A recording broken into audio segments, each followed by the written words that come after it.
cumi raksasa terdampar di Pulau Serang, desa Dusun Hulung. Nah, ini bentuknya ini kira-kira kalau makan manusia ini berapa orang yang dimakan ini? Saya tidak tahu juga ini. Nah, kayaknya ini kalau PK3 semua masuk di sini satu perut bisa ini.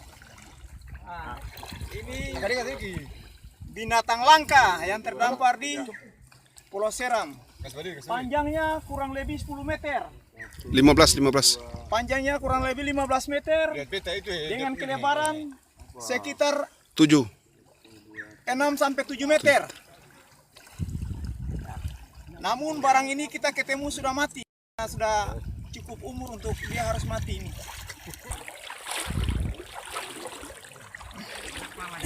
Itu apa dia punya Udah.